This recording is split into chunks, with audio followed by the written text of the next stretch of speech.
Cholesterol কম করতে রান্নার তেলটাকে বদলে ফেললেন, কোলেস্টেরল কমবে তো এতে?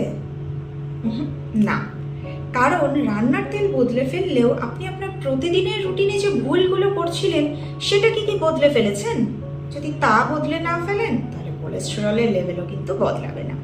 কি কি ভুল করছেন আর কি করতে হবে সেটা একবার জেনে নিই তাহলে। প্রথমত, যে রান্নার তেল আপনি ব্যবহার করছেন মনে রাখবেন সেটা ওয়ান টাইম ইউজ। আপনি ভাজাভুজি করছেন, নর্মাল রান্না করছেন, যাই করে থাকুক না কেন, কিন্তু সেই তেলকে বারবার মোটেই গরম করা যাবে না।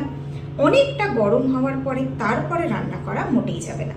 তাহলে কিন্তু সেই সো কল্ড হেলদি অয়েলের মধ্যেও তৈরি হবে ট্রাইগ্লিসারাইড, যা আপনার ব্লাডে খারাপ কোলেস্টেরল অর্থাৎ এলডিএল এর মাত্রা বাড়িয়ে দিতে পারে।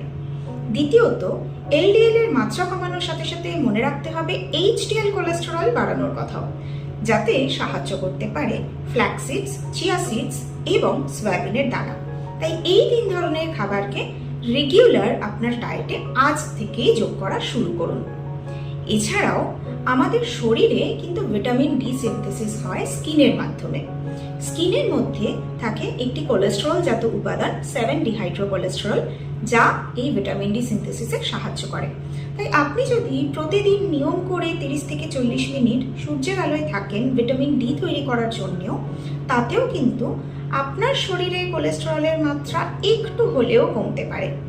তাই রান্নার তেল না বদলে নজর দিন আপনার খাবারের প্লেটে, যেখানে উপযুক্ত পরিমাণে শাকসবজি রাখুন এবং তার সাথে রাখুন সয়াবিনের দানা, ফ্ল্যাক্স সিডস, চিয়া সিডস এগুলো।